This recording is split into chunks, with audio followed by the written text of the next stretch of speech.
All right, here we go. Welcome back to Golf Subpar with Colt, Knost, and Drew Stoltz. Let me just start this off by saying, Sleaze, God bless America. 8 days in Japan. Beautiful country, but it's good to be home. Bald eagles, big trucks, football, all the cool shit. Welcome back. Welcome back. Back to your native land. We'll get to the golf here in a second. Coolest thing in Japan you did outside the golf course. Go. Walking around Tokyo, we got to spend basically a day and a half there. That was, the city's insane. Most populated city in the world, if you count just the outskirts. 37 million people. I think I saw mostly all of them. Yeah. But just the food over there, the culture, everyone is so nice, which was a breath of fresh air. How do they do that? They're so helpful. I see their subways or their trains, they go in single file lines, and it looks like it's like an elementary school with a teacher there. They're just all, and it's clean. No one's yelling at each other. Yeah. They don't really do tipping over there, which is kind of a nice thing.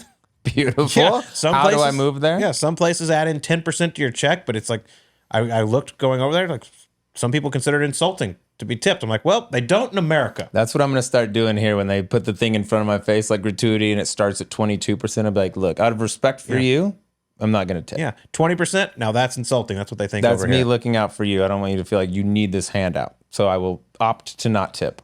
Yeah, let's do that going forward. It was awesome. Got a couple sumo wrestling exhibitions that I saw. Hello. It's not in, but I learned also that it's not sumo season over there right now. So there's no matches going on. The guys have to rest up a little bit. But the second gala we had for the Asia Pacific Amateur, the big man, the best of all time, most matches ever won, most championships ever won. He's a Yokozuna level, which you can't go any higher than that in sumo wrestling. Of course, everyone knows that. Hakuo Sho. Mm-hmm. He came and did a little demonstration, brought 6 of his trainees, 6 of his little minions over, and put on a little show for us. It was cool, but Hakuo, he's the man. What kind of beef are we talking about on the big show? How many pounds are we? Are we talking 4 bills? 350 to 400-ish. Solid. Be a great nose guard. Yeah, they're put him at nose in the league. Amanda Balionis and she was like, we were talking about, she's like, why are these people not offensive linemen? Yeah, dude, you're perfect 3-3-5. I was like, I'm sure they've probably tried it. Yeah, I think you got to be able to. There's some fast dudes in the NFL, despite how big they are. Look no further than the game, Monday night game. Yes, I'm a big man with the pick. That was incredible. Picking up, by the way, almost 16 miles an hour on his top speed. Pretty it was good. Incredible that right before that they were talking about how, because he tackled Travis Kelce, how his brother is one of Taylor Swift's backup dancers. Yeah, it's like you just tackled my boss, my boss's boyfriend or whatever it was. Yeah. But no, it was awesome over in Japan. The Asia Pacific Amateur Championship. This is the 4th year I've done it. 15th year of the tournament. Taiheiyo Club, Gotemba, over outside of Tokyo. Absolutely gorgeous. At the base, as I said during our last show, of Mount Jeff Fujimoto. Only could see Mount Fuji the first couple of days because we had a ton of fog and a ton of rain over there. We got I believe for the week, 7 inches of rain. It was a little soupy over there, but the golf course was phenomenal. And the favorite going in, the highest ranked player in the field, Winnie Ding, former Arizona State Sun Devil, had a one by one over his countryman. Was able to 2-putt on the last for par after a clutch birdie on 17 to win the championship. But with that comes an invitation to the Masters and the Open Championship. But Winnie Ding has already said he is turning them down. He is turning professional. He's going to have DP World Tour status in 2025 thanks to the GAP system on the DP World Tour. He's going to win that. He's the 5th ranked amateur in the world. And so he'll be teeing it up on the DP World Tour next year. What kind of dummy would turn down an invite to the Masters? I think he's the first one to turn it down since 2007. A real dum-dum to do that. He's off and running. It's crazy to think that this is the path that he laid out. This was what he was hoping to achieve. I want to go over here. I'm going to get the DP World Tour card. I'm going to turn professional. He's done it. But to think that he could be at ASU right now alongside Preston Summerhays, who's number 1 in PGA Tour U, Jose Le Ballester, who we just had on and won the U.S. Amateur, who's number 2 in PGA Tour U, and you could throw Winnie in there. And they're still stacked even without him, but with him, that would be, that's a juggernaut of a squad. He's a hell of a player, man. I've been following him the last 3 or 4 years. It's hard to believe he's only 20 years old, but he's a talent. He's going to be a force to be reckoned with in the pro division and at the pro level. But congratulations to him. I know it wasn't probably the easiest decision. He was emotional when they handed him the trophy afterwards. This is the one he wanted. He said no matter what, he was going to play this championship. was going to put off turning pro to make sure he got to one last chance. He's played in it 4 years. He's gotten better every single year. Lost in the playoff last year, so there's only one direction to go, and that was to win the title. And he did it, man. 4 straight rounds of 67. Yep. Know the name. It won't be too long before you start hearing him over here. He is a hell of a talent. And you talked about the big sumo guy, the show. You missed, I assume you were traveling, the Bo show, trying to get it done. Bo Hostler trying to get it done at the Sanderson alongside Keith Mitchell, by the way. And then Kevin Yu sneaks up and ends up winning the thing. I don't know how much you got to catch of that, but between that happening and Korn Ferry Tour Finals, which came down to the last hole, some crazy implications on that hole. It was a sweet like Sunday afternoon for the fall where you don't really get the biggest golf. There was some drama going on in the golf world. There always is in the Korn Ferry Tour Finals. Noah Goodwin had to sit around, SMU Mustang had to sit around and wait 2 hours to see if he was going to be on the PGA Tour or not. Alistair Doherty, who I've played some golf with here in Scottsdale, he's a Barstool athlete.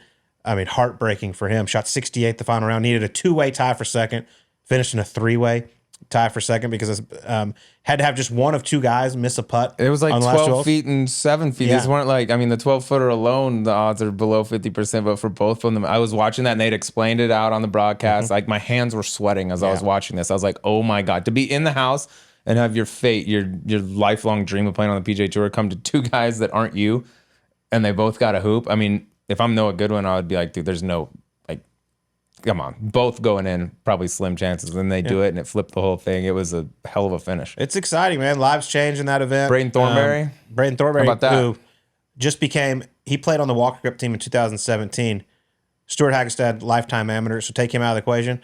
Braden Thornberry now is the 9th and last one to earn a PGA Tour card from that Walker Cup team. Pretty wild. I mean, that's a loaded squad. And also, like, I mean, he was a world beater, #1 amateur, won 11 times at Ole Miss, set their record.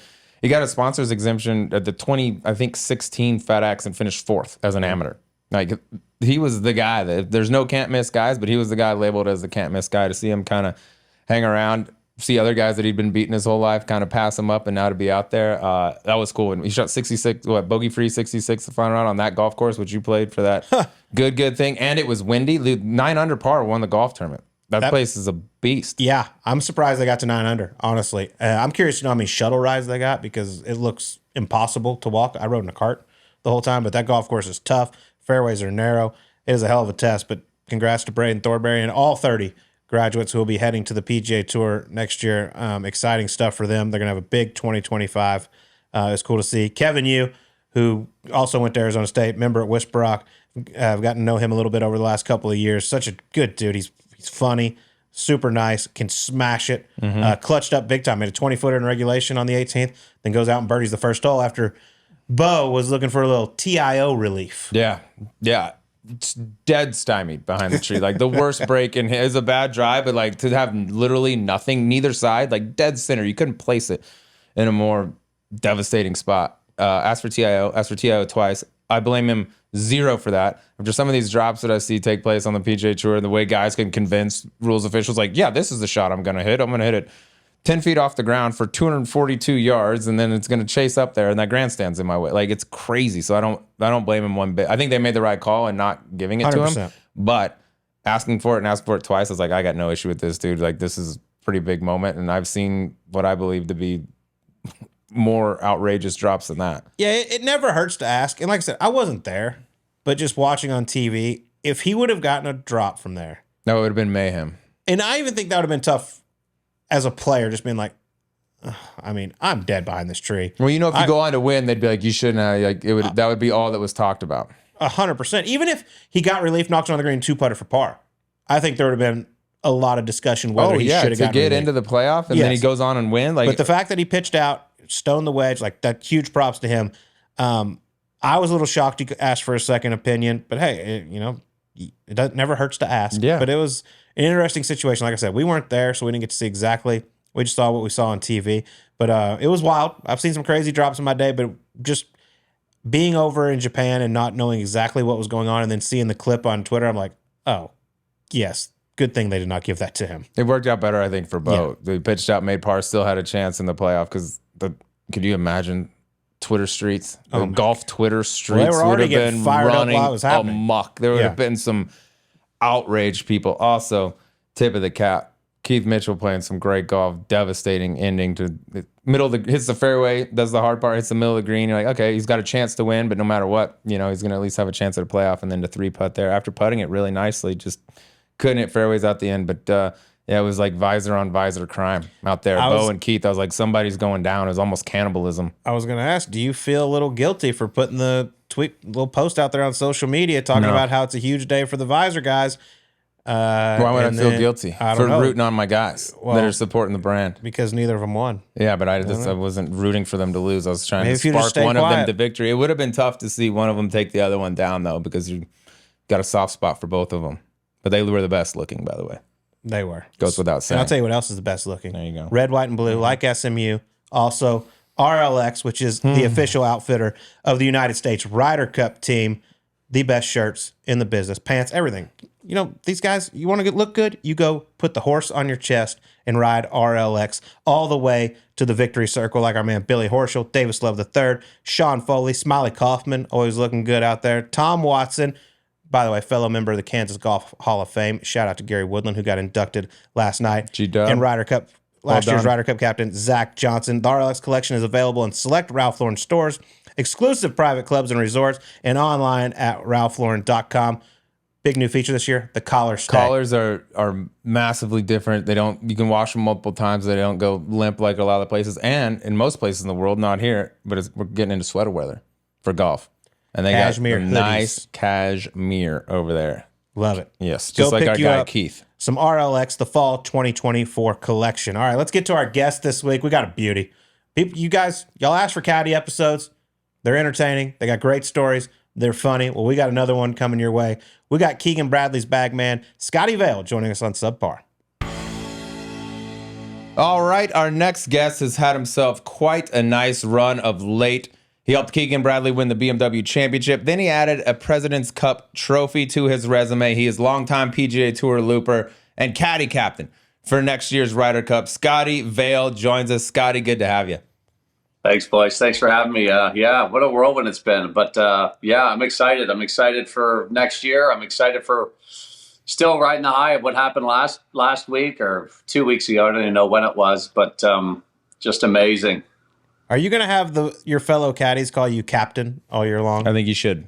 I think that should be. They should respect me. I'm older than them, and B, I'm their caddy captain. But I know what it's going to be like when push comes to shove. They'll be bossing me around that week. I've seen it. I've seen it firsthand last week with some of the captains and us bossing Kaiser around, who was helping out Fluff as the caddy captain. And so we bossed Kaiser around pretty good and gave Fluff a hard time. So I would imagine I'd be getting roasted pretty good. And maybe the caddy, they'll be calling me captain for the next year, but at Bethpage, they'll be abusing me. I can't wait to see it. Between you and Sleaze's player liaison at the Phoenix Open this coming year. Yes. I'd be very interested at the end of the year to see who gets bossed around or who has the more ridiculous requests, you or Sleaze. Scotty, I don't know if Keegan needs anything for the Phoenix Open, but tell him not to, because I'm not picking up the phone. I can't. These little divas are going to start wearing me out, and I'm about to air all of them out. So handle your biz beforehand. You'll be just fine.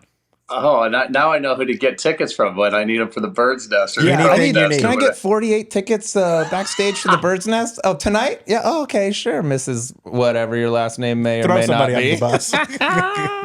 I will not do that. Scotty, what are you going to bring as caddy cap? You've been in a bunch of the rooms, President's Cup, Ryder Cup. What do you think your stamp is going to be at Bethpage?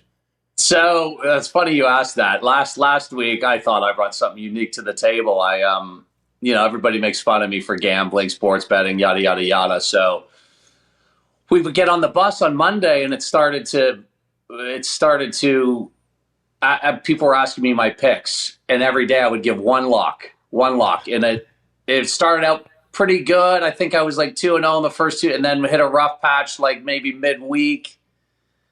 And the boys would get on me. Like as soon as I got on the bus one morning, it was boo, boo. Everybody's booing me. So I think next year I'm going to keep bringing my locks. I haven't lost any in the last 7 days with the boys. So I think I'm just going to keep bringing my locks and but on a serious note, I'm just going to try to relax the boys and have fun. And be some entertainment for them, which, I think I can do. I thought I did it last week, but I'll have to up my game and possibly won't be working the next day. So maybe have more alcohol in me the night prior to and be able to entertain even more.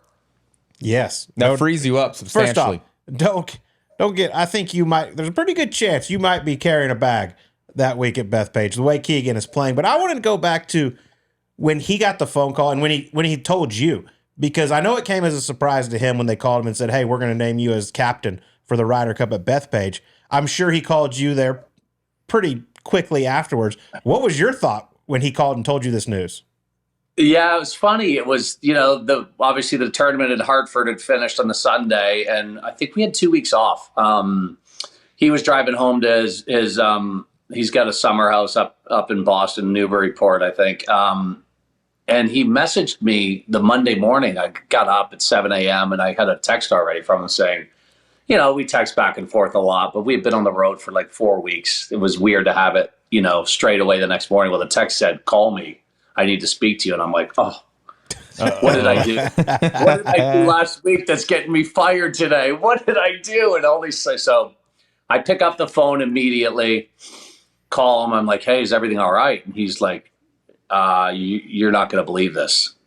And he tells me that they want him as the Ryder Cup captain. And I was like, oh my gosh. Like, I was shocked at first. And then I was like emotional. Like I was almost crying because I know how much it means to him, how much not being on the team last year meant to him. It was just like this whirlwind of emotions. And I'm sitting there kind of like, I'm pretty sure I was crying a little bit. I'm a little bit of a sap when push comes to shove, but I know how hard he works, and I care for him as a boss, as a friend. And he let me know, and I was like, well, are you going to do it? Like, what? You got to do it, right? You're Captain America, Bethpage. You went to school there, so it was just a bizarre. And then I had to keep my mouth shut for I think 10 to 14 days.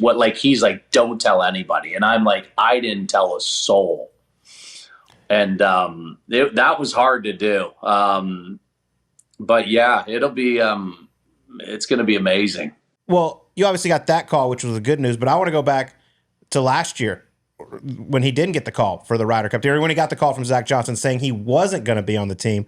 What was that phone call like to let you know, hey, we're not going to Rome?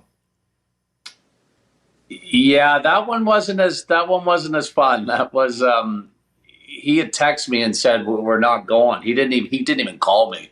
He was so jacked up. I don't even think he could do anything, say anything. He thought he had said for the first time ever, like he never let himself go there, that he was on the team. He was like, I've got to earn my way. I've got to, I'm not on the team. I'm not unless I earn my way on there. And finally he had said when the Netflix crew showed up at his door, he let himself go there for the first time. And they obviously, it didn't work out. They weren't going to give him the good news. They were going to give him the bad news. And then I guess, the emotions flooded out. But yeah, he just texted me. We were bummed. We didn't really speak. We just text back and forth. I think he was literally too emotional to even pick up the phone and speak to me about it. So yeah, that was a bit of a disappointment. Obviously, that we stewed over that one for a while. Even I did. I wouldn't even imagine how he felt. The emotions of letting himself get there. I think was like took its toll on him, so to speak. So it was not a fun time for sure. But obviously, looking back at it, everything happened for a reason and things like that. So very fortunate the way, things have played out. And I think it's helped his image and people see what kind of person he is. I don't think it's definitely helped his image. People see how authentic and what kind of person he is. So, things happen for a reason. Keegan and I always use this Chinese farmer quote, I don't know if you guys are familiar with it, but it's this famous proverb, and that was our motto. It's happened for a reason, and we'll figure it out, and next foot forward and see what happens. You were just in Japan. Did you hear it? It's close to China. You didn't hear it? I didn't hear it. Okay, fair enough. I mean, you're right, Scott. Like, it has a chance to be a sweet redemption story from being left off that team, now captaining potentially a winning Ryder Cup team, which might even supersede, losing in Rome and being a part of that. But do you think that he gets named captain of this Ryder Cup team if he had made the team in Rome as a player?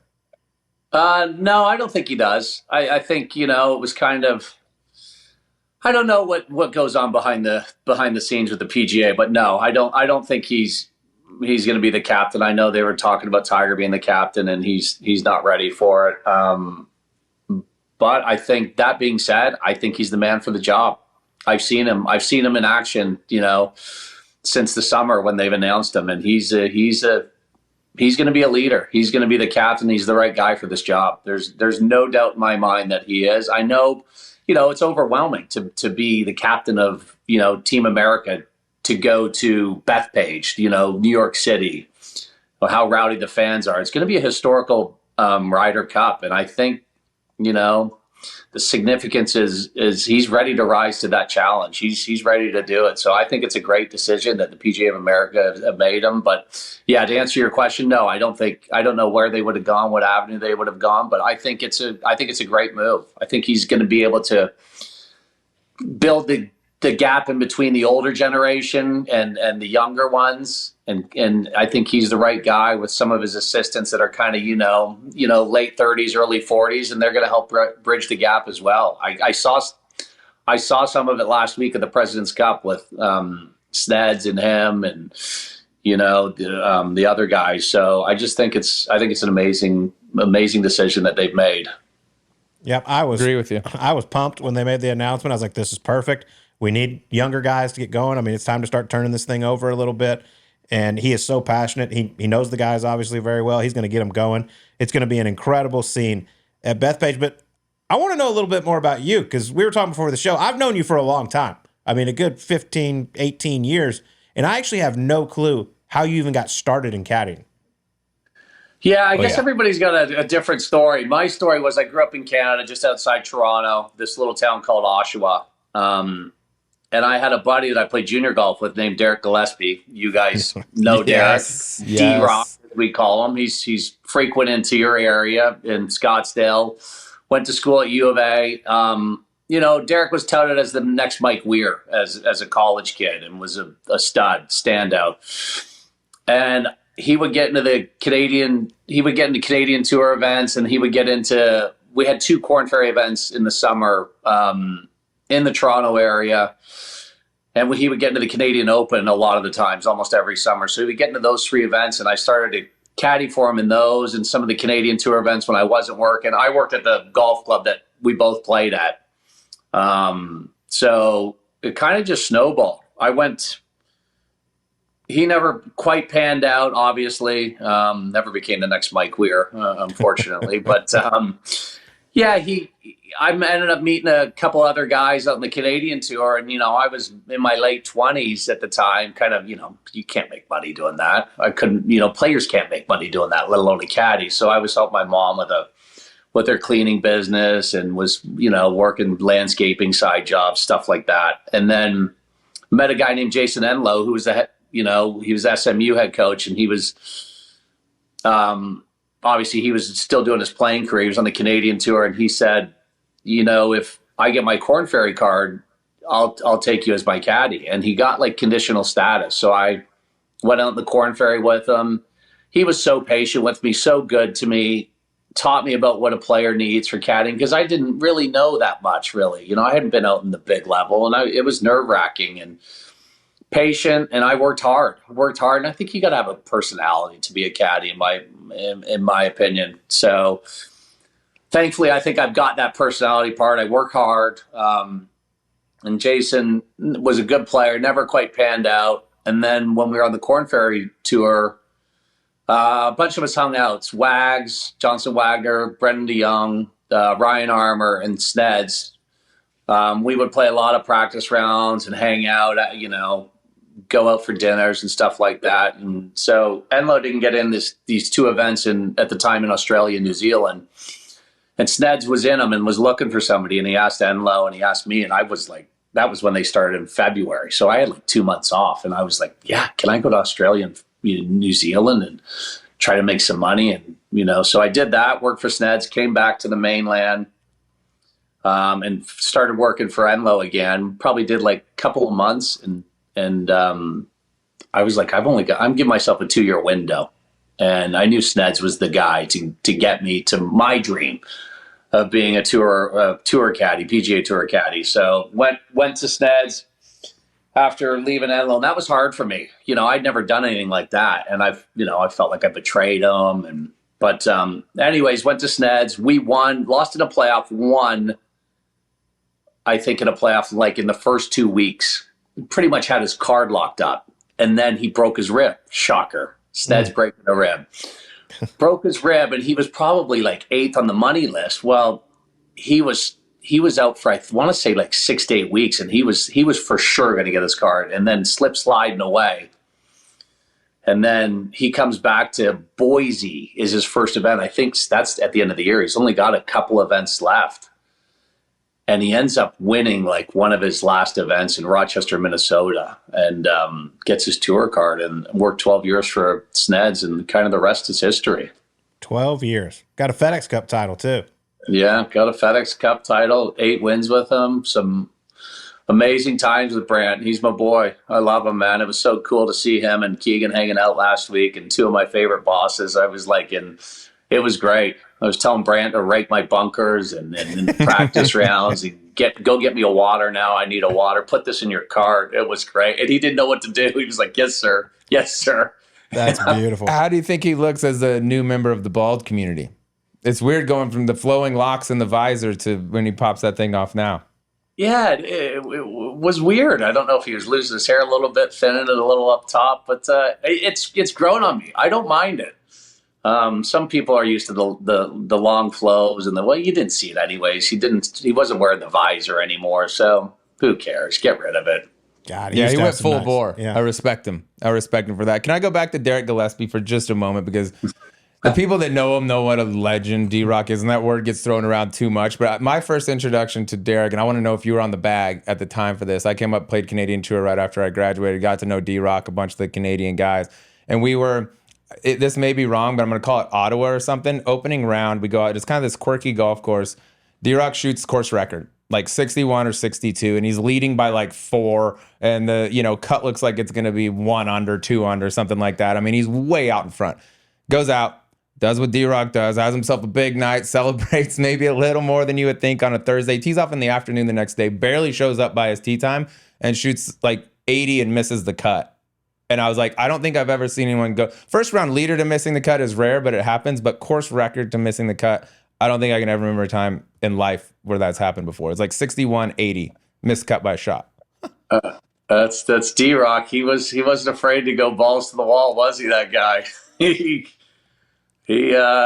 think he growing up as a kid in high school and in college, he would come home and he was so disciplined. I think it was like he'd been disciplined for so long when he finally got some sort of status on the Canadian Tour. Like he kind of let loose, and probably obviously to his detriment. But yeah, he's a hoot to hang out with. Every now and again, I'll see him in Scottsdale, or if he's caddying for Ricky every now and again when Ricky gets in a tournament, I'll be like, oh, wow, look who just stumbled upon, Here we are. But he's a beauty. Talented. He is one of my favorites. And there's a lot to be said about that, by the way. I mean, you let the bull out of its cage, they're going to run. They're going to have a good time. You've been pinned down your whole life. You finally get a little freedom. It's like, okay, here we go. Yeah, he's a bull. He in a china shop. He's out of the cage too. He goes.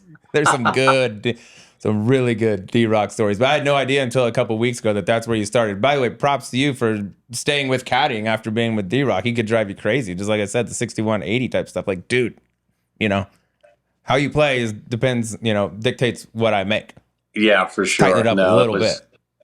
Looking back at it, the Canadian Tour and all that, it was just really fun, to be honest with you. It was just stories, and it was just fun to hang out and kind of get acclimatized to the travels and the rigors, of the life ahead, really. Well, travel's slightly different for you boys nowadays, playing for $20 million every week. Yeah, no, it is. It's nice. Who are some of your go-to guys, like caddy-wise, that you hang out with on tour the most? Oh, I'd say Big Shannon Wallace. Love that man. He caddied for Nathan Green forever. He's with Ryan Palmer now. He'd be one of my regulars. I've lost quite a few of mine. Biggie's who caddied for you, Colt. Mm-hmm. He's in Australia now.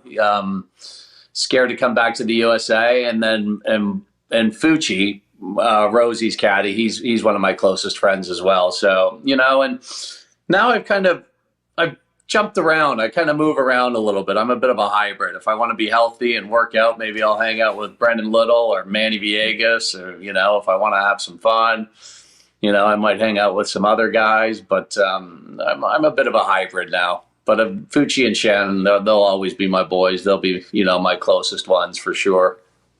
So since you've known Fucci, who is very big into the horse racing, okay, are you up or down lifetime taking Fucci's picks? Do you know what? Fucci's picks, I would say, first of all, to answer your question, I would be up with Fucci's picks. Fucci's problem is when he has a couple of cocktails and he chases them, because he does actually get really good information.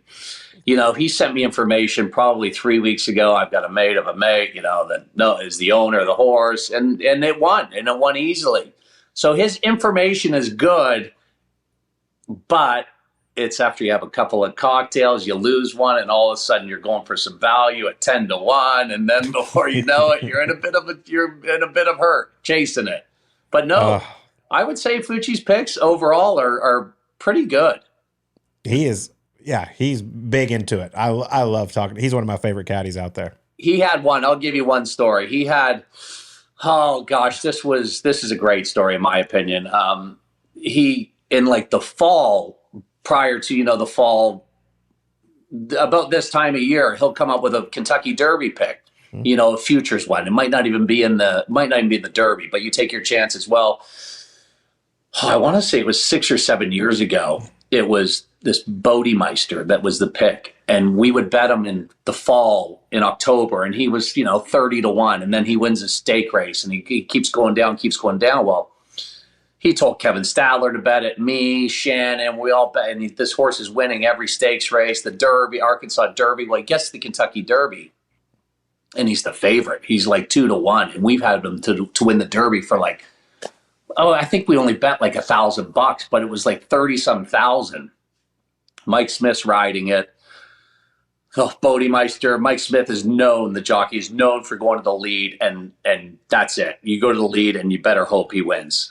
Well, he went to the lead, was leading comfortably, and we're at the Derby watching this on the finish line, and he finishes second and loses after having like a multiple, like 8 to 10 length lead going around the final turn. Got it, we would have won 30-some thousand. We only bet, I think, 500 a gram, but it was just the story. Well, fast forward the next year, he's got this new pick, American Pharoah. Okay. Now same thing happens, American Pharoah, and now this horse is the real deal. Well, the Derby week is when they had that old match play where you'd be one and done, and it was at Harding Park, and that was I was caddying for Sneds, and I was like, if we lose, are we going to go from San Francisco to?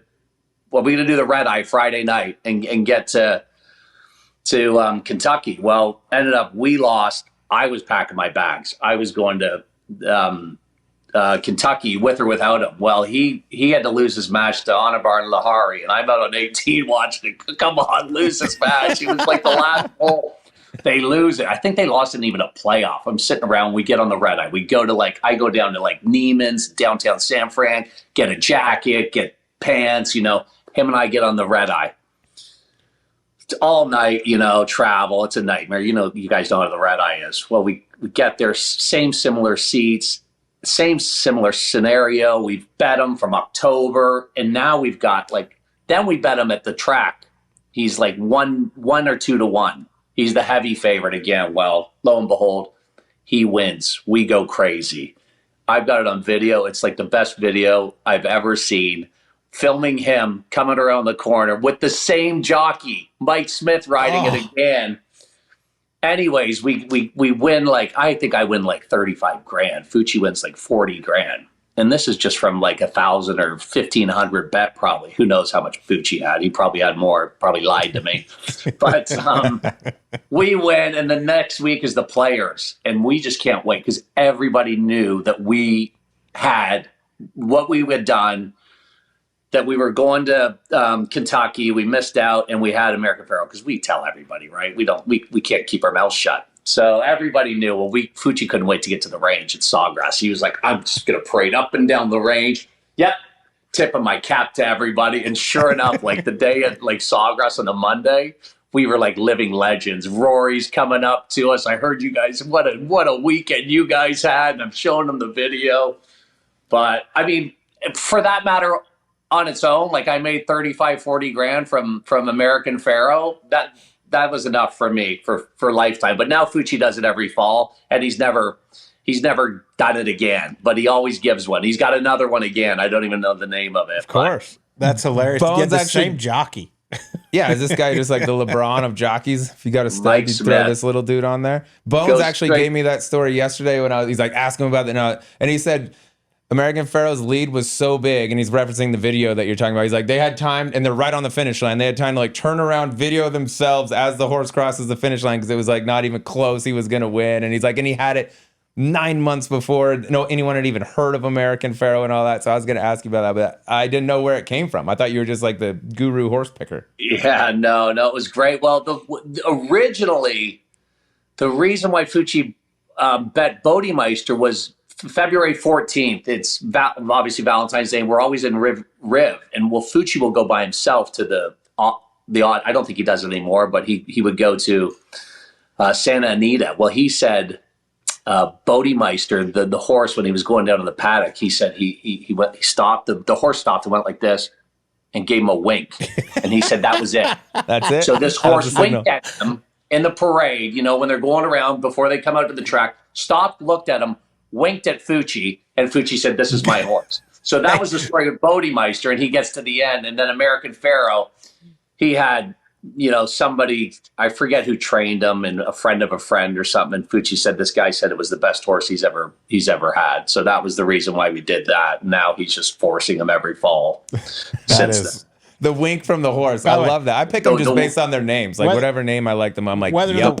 Whether the wink story is true or not, go with it because that's fantastic. If you see it happens. He tells everybody he's consistent with it. He said he stopped, looked at him, and Fucci will like pretend to like take his glasses like he doesn't even have any, and gave him a wink. And it's just like every time he tells the story, I just think it's hilarious. That is great. I got to ask this. Obviously, you've been a part of a number of wins, so I'm sure those tournaments are some of your favorites. But take the wins out of the equation here. Give me your favorite golf course to caddy at, and then your favorite tournament site just because of all the fun and the atmosphere. Favorite golf course to caddy and favorite tournament site. I think, if you ask a caddy his favorite golf course, it's always usually one that he does well on. So I'm particular to the California courses because I was fortunate enough to win twice with Sneds at Torrey and twice with him at Pebble. I would say Pebble's probably my favorite course. Torrey South, I think, is just such a good test of golf. So it probably would ruffle some feathers, picking those. But then I love the Open. I love the Open Championship. Like, just so much fun as far as like being there. I always say that they're the proper fans. They clap when you hit a shot to 30 feet. They know that that's a good shot and 40-mile-an-hour wind. It doesn't have to spin off the green or spin back 20 feet. Oh, wow, look at that. It spun. The Open fans are the best, and the tournament, as far as a field goes, I think the Open's the best. But my favorite courses would be probably Torrey and Pebble. And just speaking on Torrey real quick, you were part of one of the greatest rounds in the history of golf, in my opinion. The 69 at Torrey Pines when the wind blew 9,000, and probably I'm guessing the only caddy to ever not carry a bag for a hole on the final day of a golf tournament and win. Yeah, that one was so crazy. We got to the golf course, and I looked at the forecast, and I can't remember the situation. Obviously, we were a couple behind. I think probably even 4 or 5 behind. Mm-hmm. Maybe even 6, to be honest. But anyways, I looked at the forecast that morning, and I saw that the winds were switching on like the last 4 holes. They were going from downwind to like hurricane inwind. into the wind. So I said to Sneds that morning, I was like, dude, if we can, this could be a special day. And for some reason, I was like, something's going to happen today. And I said it from the moment he walked out of the locker room at like the dark, and anyways, we played like the last 4 or 5 holes. We played 12, and you know how hard 12 is. He instead doesn't hit it far. He hit a driver that the wind switched downwind, and then we were walking down on the ball. It was into the wind, and he had a gap wedge in on 12, which is like unheard of for anybody, let alone Sneds. And the wind switched again, like downwind when we were hitting our second. And then it was just like the perfect storm. Then you get to the next hole, dead downwind.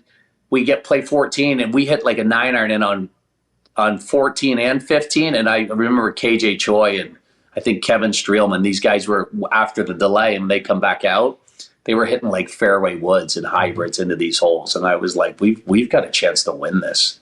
It was crazy stuff. Well, I'm going to give you some credit real quick because I was actually in the group behind y'all on Sunday that year. And you looked ahead to the wind forecast on Monday. My man did not, because I laid up on 18 and they blew the horn and said, you can finish if you want. And it's blowing 40 downwind to that front pin.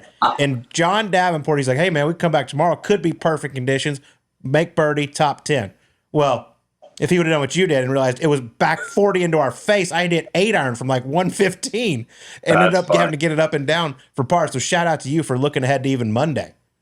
Yeah, that's what good caddies do, elite caddies. I lucked into that one. That's the difference between good and great. That's why I'm sitting in this chair now, because of caddying like that. That's it. Otherwise, God knows what could have happened with some actual help out there. That was one of the most insane days, though, ever. I'll never forget, like, looking at the leaderboard and seeing Brandt make birdies. I'm like, what golf course is he playing right now? This is impossible out here. It's so crazy. I remember even those big trees on 15, the one on the left coming down, right? I mean, it was massive. They couldn't have the crowds out there because it was a hazard. It was literally, no pun, the perfect storm. It was incredible. We got to like the 7th hole that morning, and it's when the leaderboard still said longest drives of the day.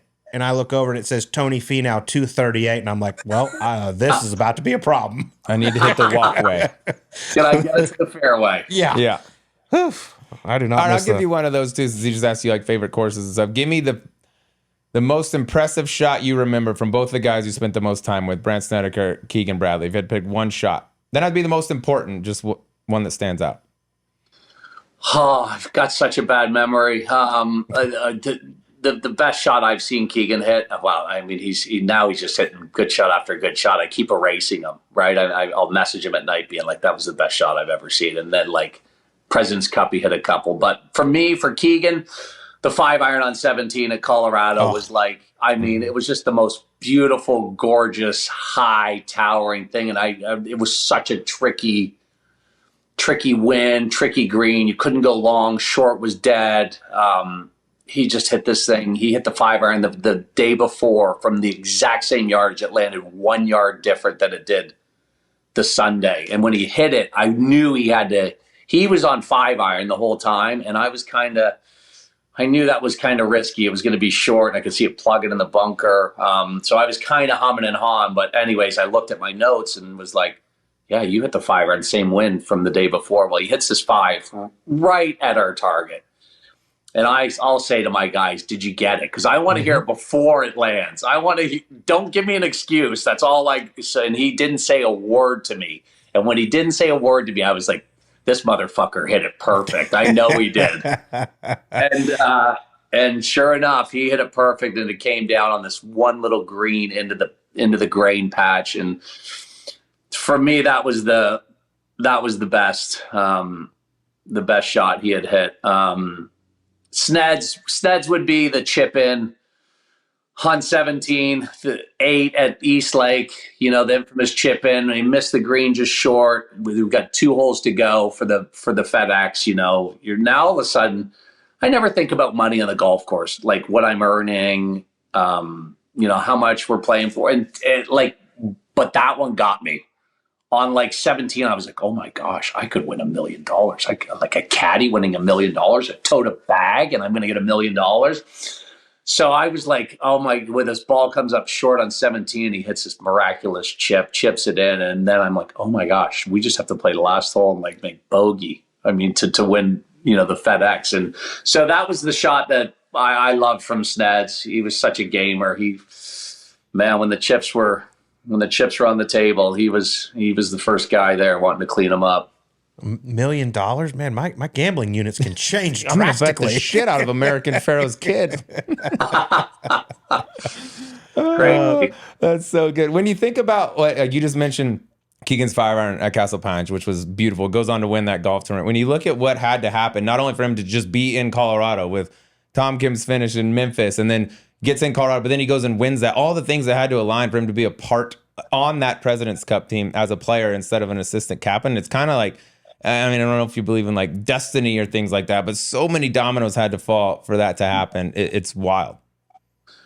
So crazy. Like, and then even being like the clinching putt or the clinching, well, not the clinching putt, but the clinching point, and I said to him, didn't really have, we've spoke text back and forth. He's been busy. I've been busy. But like that night, like I was just like, I was like, when everybody had finished hugging everybody, I was like, what a month this has been.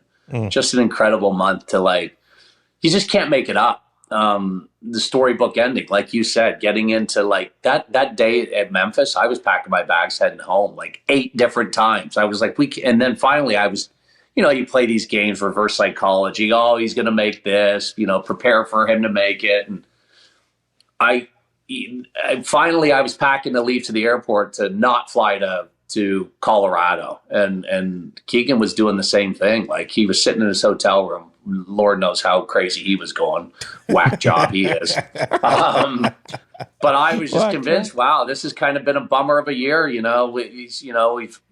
We've had some good finishes, but what a not a great finish to the year. And then we get in, and then there was just such a different vibe in Colorado. We had the altitude dialed in straight away. We went to the Broncos training camp, and Stoltz, I'm a massive Broncos guy. So he called Peyton to get me there. I get the jersey, I get the helmet, me and Wyndham Clark are doing the leading the end of the practice in the huddle. I grew up a John Elway fan. It was just like such a special week. We had great vibes all week, going out for dinners every night, hanging out at the clubhouse at Castle Pines was incredible. And winning that week, and then on to the President's Cup. It's just like, man, and now, looking forward to next year and trying to make the team, and, and it's just been a whirlwind. It's hard to put into words. So lucky, so fortunate, but I know Keegan works hard. I work hard. Keegan works hard. He deserves it. He's a world-class player. And I think it's important that he realizes that he can play with these young boys. And I think at the President's Cup, he really felt like, I belong as a player. And I think he's got respect from everybody, which I think is important from your team captain and your leader. But yeah, it's been a whirlwind 6 weeks. It's been amazing though. It's been fun to watch.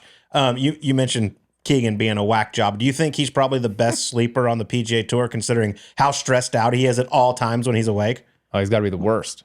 I think he wears himself out. Yeah, I mean, it's a bit of both. Like sometimes, like he'll get himself so amped up, he's like, Scott, I didn't sleep a wink, and then he wants to go for dinner at 4:30 p.m. on a Monday and Tuesday. Like, okay, we got to do dinner at 5. I'm like, Keegan, I like the date. Like it's still lunchtime almost. Like we always give him a hard time about his early dinners, and then he's the best to go out for dinners with on a Monday and Tuesday. He's amazing, but as soon as Tuesday night's done, it's DoorDash, it's Uber Eats, he doesn't leave that hotel room. I said, you are a whack job. You're crazy, man. It's beautiful. Yeah. But yeah. I think it was before the singles matches at the President's Cup where he's like, dude, I couldn't eat. I couldn't keep food down. Like you can just see his energy more than anyone else. And I was like, I don't know how he steps up and hits these shots in crunch time, because just on Thursday mornings, he's typically like that. He's got so much, electricity going through him, I feel like, at all times out there. Yeah, he does. I think like when he plays his best sometimes is when he just like doesn't, like the Sunday at the President's Cup, he was amped up. He was, he was amped up Saturday. We didn't play our best. We got whooped pretty good by the Kim boys, and we were playing Siwoo the next day. Manny's one of his really good friends, Manny Villegas. Siwoo's, and we both love Siwoo, and obviously him, Manny, and I were going out for dinner. We were the Colorado guys out for dinner every night together. So playing him wasn't much fun, but Keegan came to that course on Sunday, and I get a feel for him. And on the range, he didn't say one word to me, and I was like, "Oh, this guy's he's bringing it today." But I'm completely fine with that. I'd rather him not say a word than me have to talk him off the cliff, so to speak. So he didn't say much. It was a different kind of focus. I was a different kind of focus too. You can kind of get amped up and out of body experiences and those things. And for sure we were amped up on Saturday, but Sunday when you were by yourself, it's just you and your caddy. It was a different vibe. It was a little more serious, and he was more focused on just doing the job at hand. And he did a great job of that. Yeah. It's, he's turned it around. There's no doubt. He's always been a really good player, but it's just a whole nother level now. And you can see the confidence coming out of him. Should we get to the E9 here? It's fun to watch him with the stink eye when he gets going in the back in the form. Oh, here we go. This is it. This one. He's got the juices going. He's fun to watch, and hell of a run by you boys. But yeah, let's do the E9 here, Scotty. 9, just kind of bullshit questions, more or less. Well, that's just, you smart questions, I would say. You can be anyone in the history of time for a day. You just get to live their life for a day. Who would it be? Who would it be? If I could be anybody. Oh my goodness. I think it would be the greatest hockey player in the world, Wayne Gretzky. Just to see what it was like to be in his prime, and just to I've followed his career and read so much about him. I think it would be Wayne Gretzky, just to see how. I mean, he's a god in Canada. I mean, he crosses that border, and it's like he's the best. So I would say Wayne Gretzky. Yeah. It'd be cool for someone to say, "Hey, great one." Yeah. And they're talking to you. You know, for someone else to say that, not say it to yourself. Yeah. By the way, how the Maple Leafs going to look this year? I saw they just named Austin Matthews captain, which they're going to be good. They'll be good until the playoffs, as usual. And they'll shit the bed in the first round. But hopefully, we don't have to play the Bruins. That's our nemesis. And the Bruins goalie, he's holding out. If they don't have him, I don't know what they're going to do. But we'll be good. We've got a new coach. It's going to. Craig Berube, he's a little bit different, a lot different actually than the last coach. He's going to light a fire in these boys' asses, but I think it's the right call to make Matthews the captain. He's the real leader of the team and the best player. So they'll be competitive as usual, probably finish first or second, and then I don't think they're made for the playoffs though. But they've gotten better on the back end defensively. They've gotten some size and some some playoff toughness and some guys that have won some cups, so that helps. I'm sure Keegan doesn't let you know about it at all when Boston beats their ass every time. Do you know what? He's actually good to me. He takes it easy. I mean, he feels bad for me. He legitimately feels bad for me, and he can't give me a hard time. He follows the Bruins when it's like when towards the latter part of the year is when I start hearing hockey talk. So fair. No, I'm not buying it, Keegan. But no, he's good to me. He takes it easy on me. He's had enough parades in his day. For sure. No kidding. I mean, you could. Can they go a year without winning one? Now that the Patriots suck, the Celtics are going to start winning the shit every year. Devastating. All right. You answered one of mine from E9 about the Kentucky Derby earlier, so I'm going to replace it with a little layup here.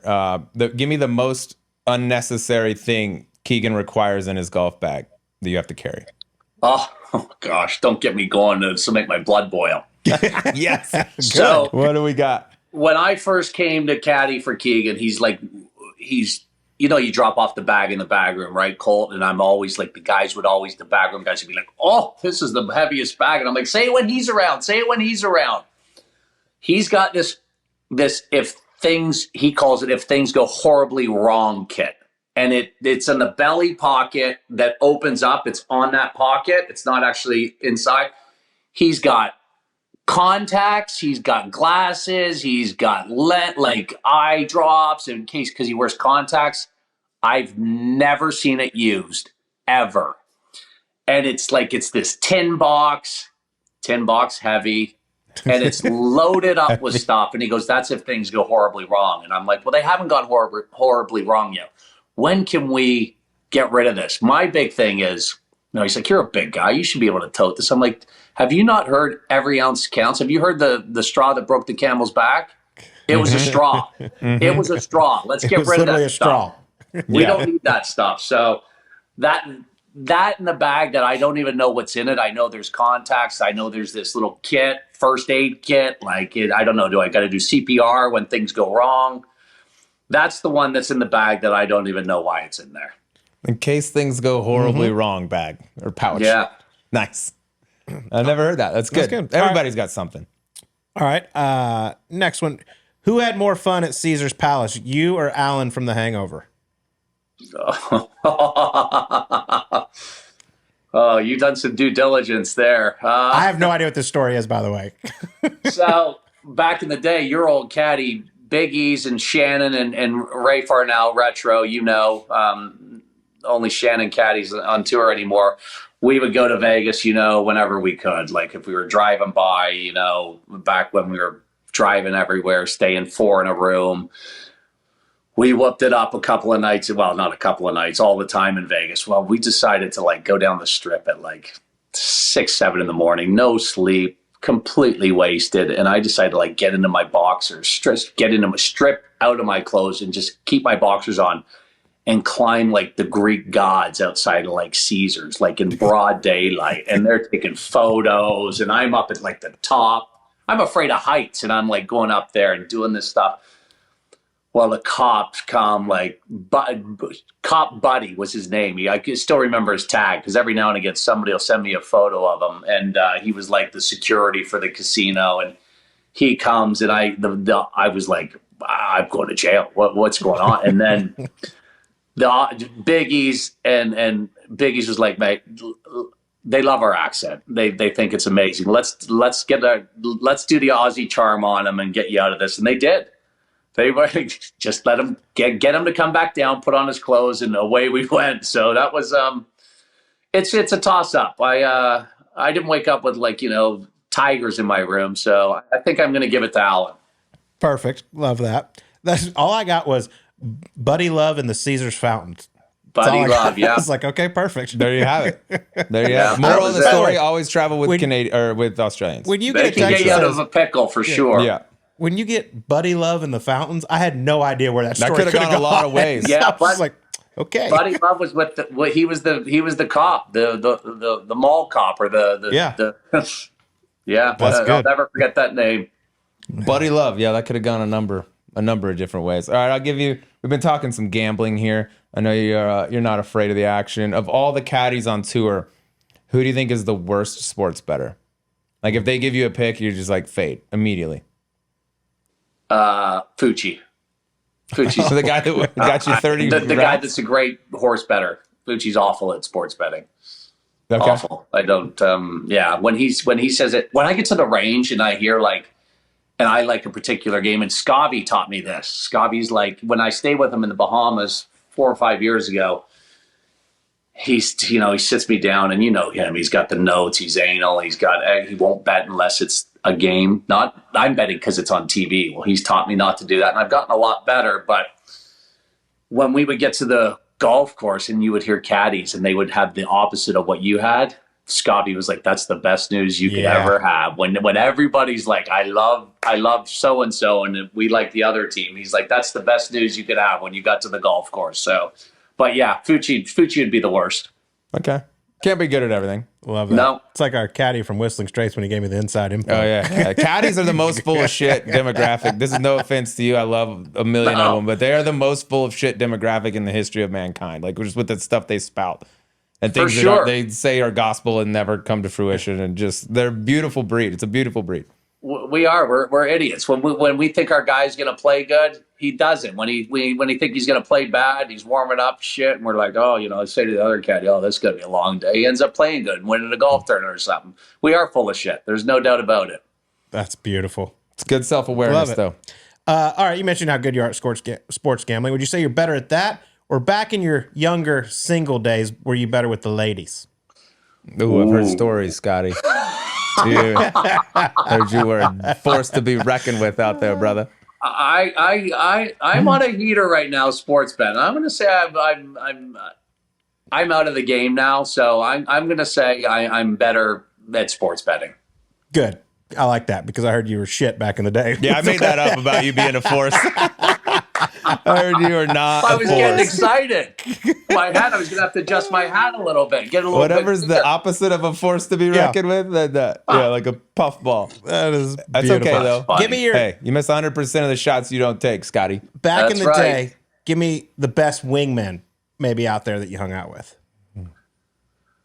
Oh, Hortsy. Mark Horton was the best. Yes. I mean, he took me under his wing back in the day, and he was the closer. He was Mariano Rivera. We would call him, and it was funny.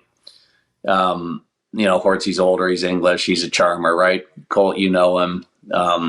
He was good with the ladies. He took me under his wing. I would call him my protege, is what I would call him. But that's beautiful. I'm surprised you didn't pick up some moves from D-Rock. Speaking of guys that take shots, he swings for the fences. Yeah, I miss D-Rock in his glory days. I was with D-Rock, kind of in his early years. I heard he got more and more legendary as time went on. Yeah, the legend continues to grow. One of one. Speaking of Hortsy, do you remember the saying, "Sweetheart, you're no oil painting"? We can just leave it at that, but that's a great line. Yeah, I can remember back in the day, I would, it'd be getting close to maybe closing time, maybe at the bar, and this one girl in particular liked my advances, and so I got mad at her, and I was like, "Well, you're no oil painting, keep that in mind, I've never heard it put like that, but I get it, but I love it. I got mad. I love it. All right, couple more for you here. You're going to have to put on your thinking cap for this. Go back to 2016, Ryder Cup at Hazeltine. Do you remember the words of encouragement you gave Brooks Koepka after a poor drive, I believe in the opening matches? You guys are good. You guys are on your game. So, so we went up a week before the Hazeltine, and the players and caddies went up, and they decided it would be a good idea to have the players play and the caddies play. So I don't play golf. I play like once a year. I'm not good, and I don't pretend to be good. I went out with Ricky Elliott and Austin Johnson. I can't remember who the fourth was. And we went out in our group. Well, the first tee, I hit this snap hook, and it was Greller, I think it was our fourth. And I hit this snap hook, left trees, way off the fairway. Get up there, and I've got an opening, and I could hit it on the green. I hit it on the green, 2-putt. Well, fast forward to a couple of, a week later, something, the Ryder Cup, and we're playing foursomes with Brooks. And Brooks is, he's shitting his pants. It's the first tee shot of his Ryder Cup career. This was before Brooks was Brooks. But I knew Brooks was going to be Brooks. But he hits this shot. It's his tee ball. We're hitting the approach shot. We've got the even holes. And he snap hooks it left, like exactly the same as me. Mind you, it's probably 30 or 40 yards further. The ball doesn't even come down. I says, "Don't worry about it. There's a clear opening over there. I was there last week." And Brooks and Ricky and Snads, they were howling. And sure enough, Snads hit a shot, hit it on the green, 2-putt par, have the hole, and away we go. But that was that was one of my famous lines. I think that I got to toot my own horn. That was a good one, given the magnitude of the situation. Yeah. Brooks, me and Ricky, a little bit. It's good caddy stuff. And Ricky always laugh about it still when we see each other. And it still gets talked about, when the Ryder Cup pops up. That's good. Yeah, got a shot over there. It's fine. Dude, I hit it right there. No problem. I play once a year. All right. One of my favorite events of the year is out at Hilton Head, Harbor Town, the RBC Heritage. And you and the Aussies used to have this incredible tradition called the Southern Boys, which my old caddy Shorty was a part of it. Can you explain to the folks at home a little bit about the Southern Boys? And we have a photo, which we are going to release as well for this because it's great. Yeah.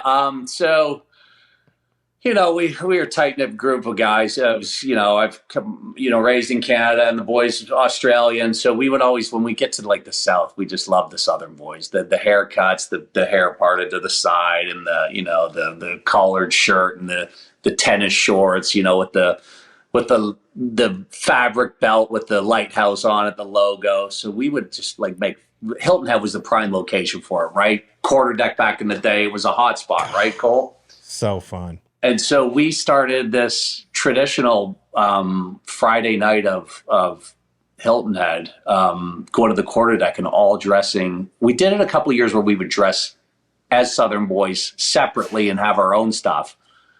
But people didn't really, we weren't making fun of them enough. So we decided to take it to the next level and all of us go and get the exact same outfits.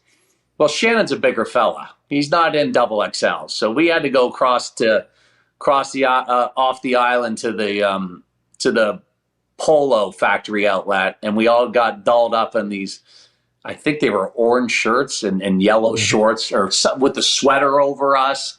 Some guys whoever was in the Masters the week before had to get a visor, had to get a koozie, had to get the croquis. Like, we had to do it all. Yes. Like, that's pure Southern boy. So we'd get all that, the master stuff to hold our beers in. And the guys that had hair would have the big visors. And so we did that, and we would go out.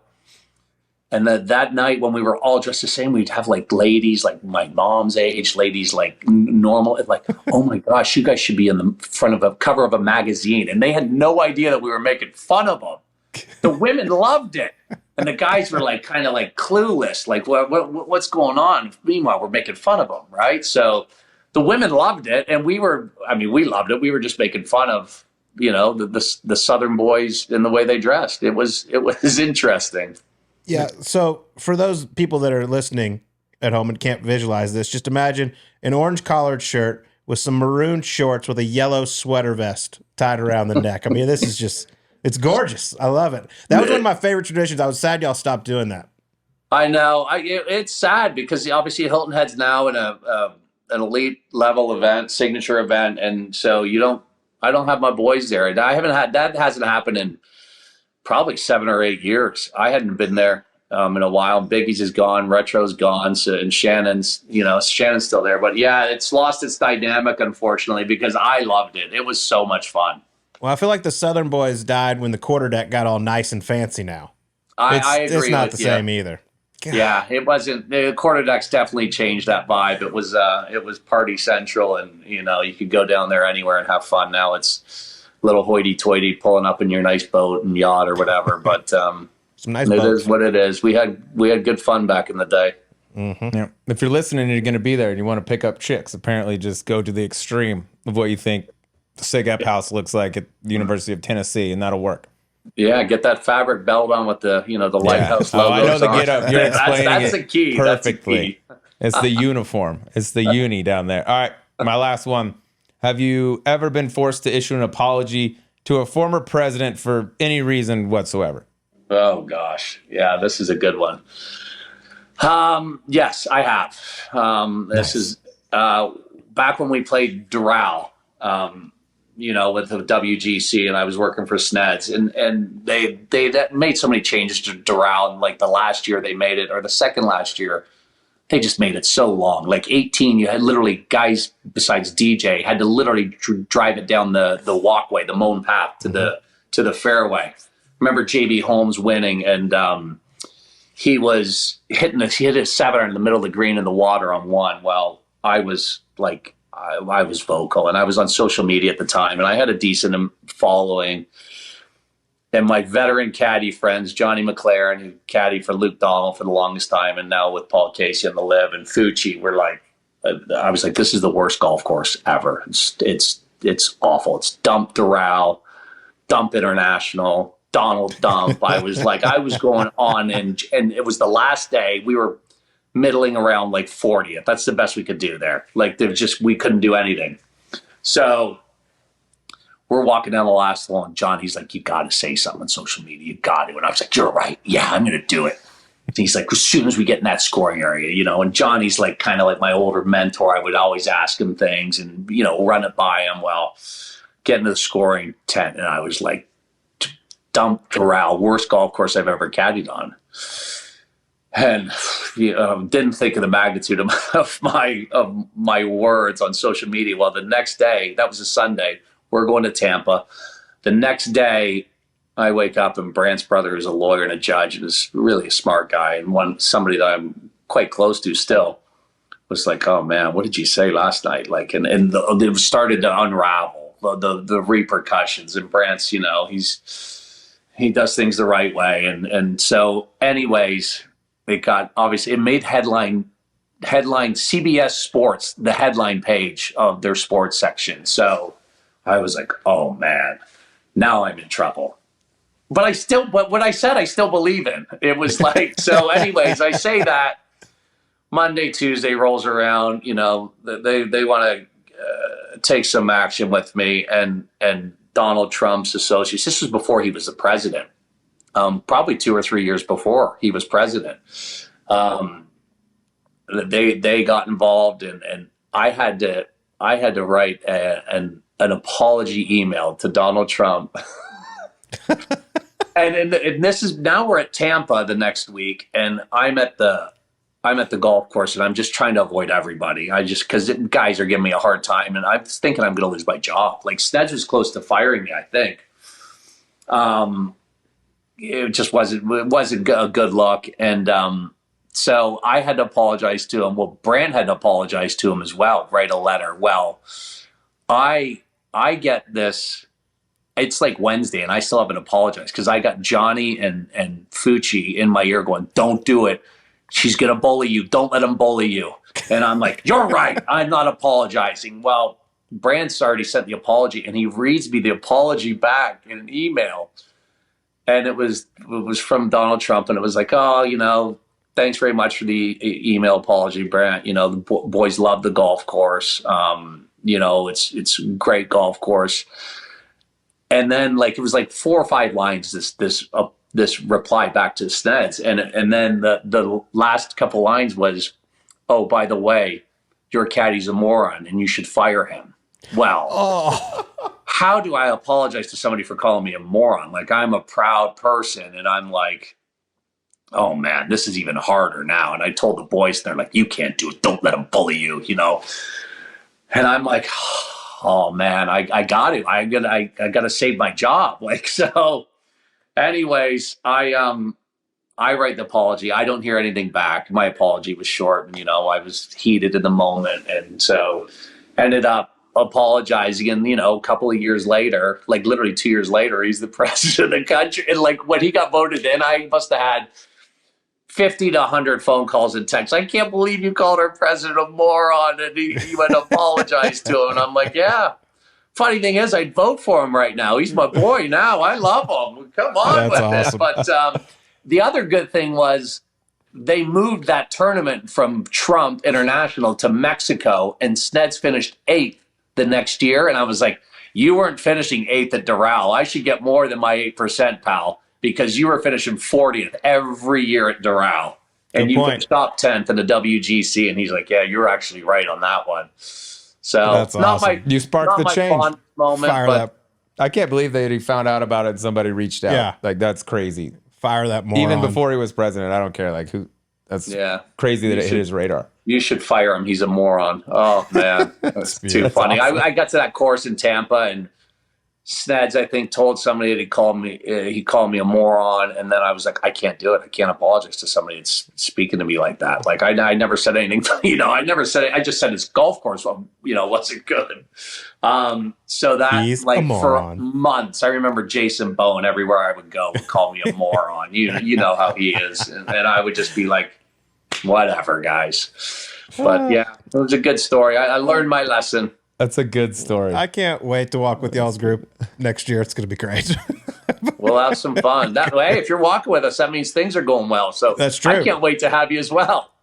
It's a good point. All right, my last one. We'll let you get out of here. Is the Great Barrier Reef as beautiful in person as it is in the pictures?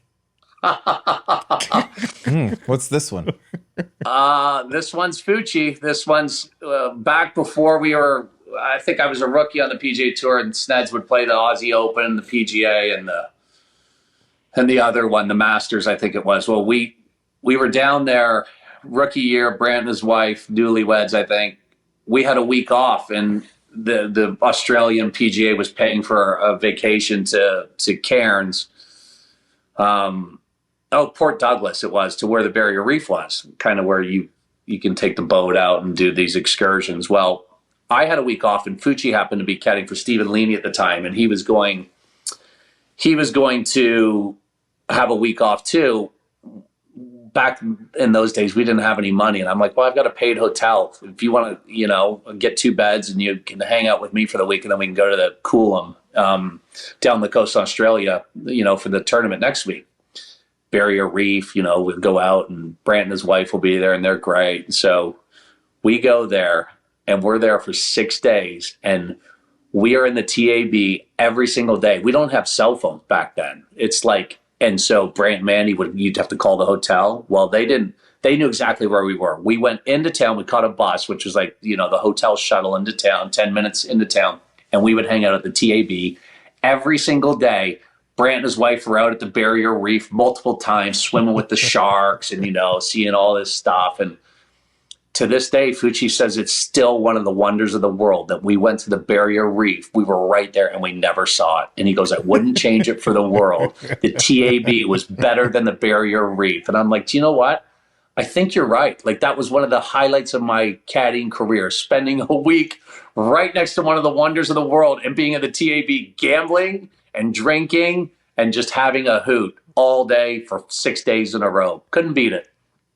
Hey, how was Egypt? How were the pyramids? Don't know. Never saw them. Don't care either. Just went over there. Didn't happen to run into them. That's crazy. Good. Love it. Well, Scotty, man, so much fun sitting down with you. Congrats to you and Keegan on all the success. And honestly, you've had a hell of a career caddying. Going to be a great caddy captain. Make sure everyone calls you Cap starting in 2025. But we appreciate you joining us here on Subpar. Thanks, guys. I love the show. Thanks for having me. And we'll do it again sometime soon. You're not a moron. I don't care what they say, dude.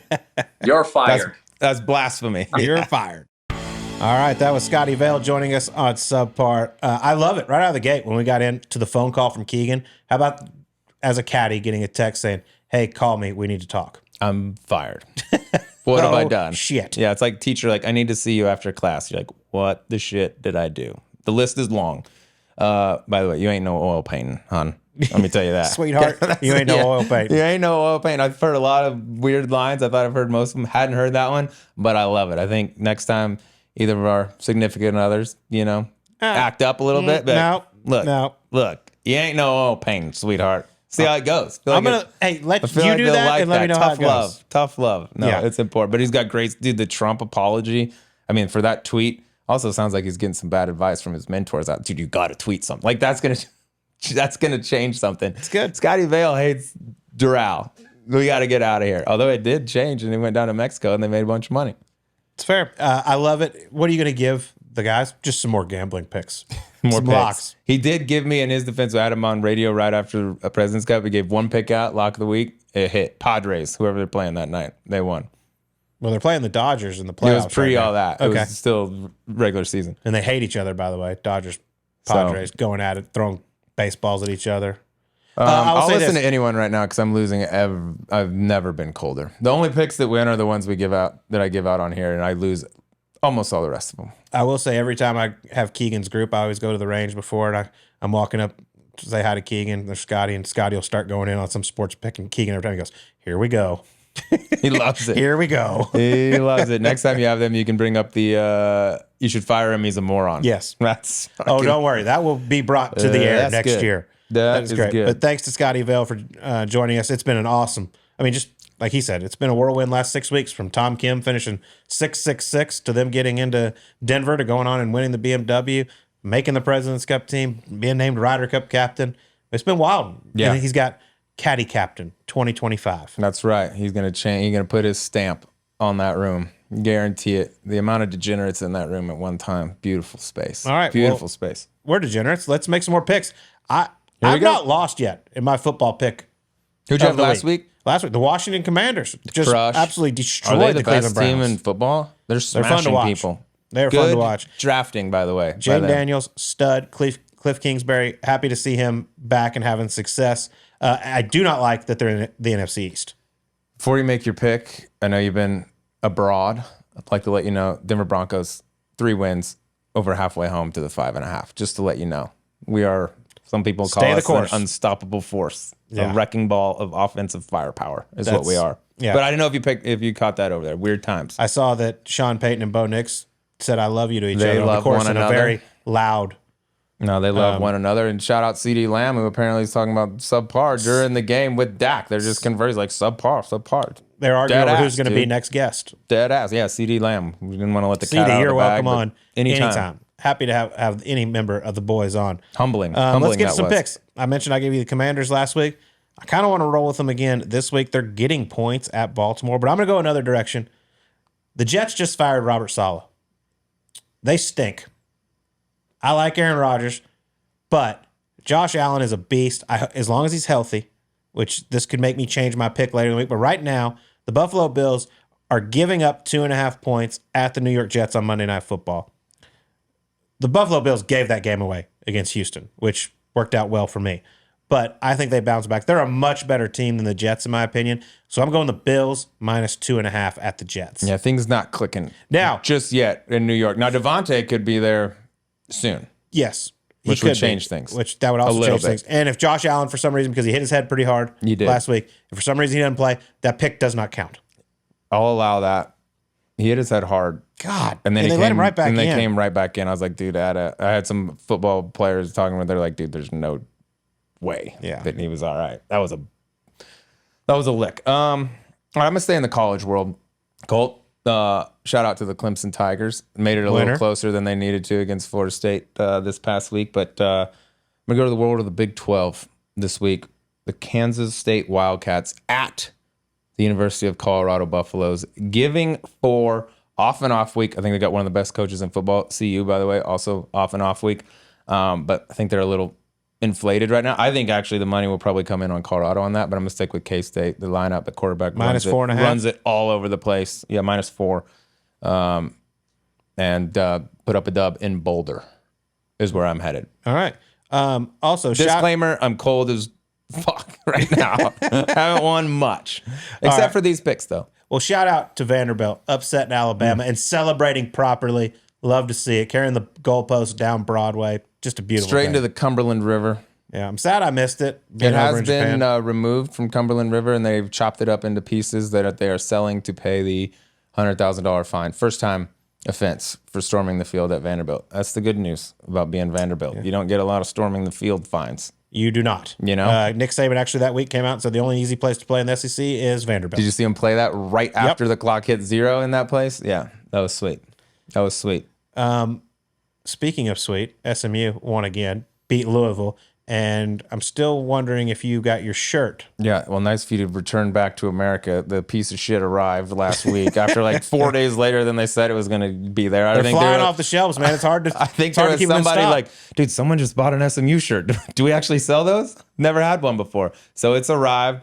It's ugly and hideous and flamboyant. Everything that the it's the color of America. But I will honor my word. I was gonna do the video while you're over there, but I was like, it's gonna be. He's gonna want to have to be there and things. And I don't want to have to do it twice. So it's ready. It's available. They will be worn. I will say something nice about the commuter school down the road. But well done. I actually bet you guys this week. If I'm gonna hate you, I'm gonna at least try to profit on you. That may have been my only other one. That's a big win for us. My only other one that I got. 2-0 in the ACC. 2-0.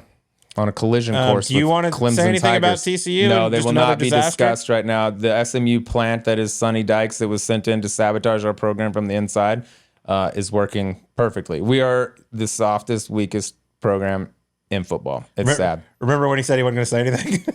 I said nothing. That counts as nothing. All right. That counts as nothing. Well, that was a lot of fun. You get your game tight. You're heading over to Korea next week. Yeah, dude. Bridges Cup. I'm tightening the screws. Represent USA. This isn't a responsibility I take lightly, dude. We have America on our backs. Yeah. And the whole Red, world's white, and watching. blue. It doesn't get any bigger than that. That's right. All right. You know? Well, get your game tight. I know you got a little cram session coming up, so we're going to let you get to it. A lot of fun, though. Thanks to RLX. Thanks to Scott Vail for joining us, and we'll talk to you on next week's Subpar.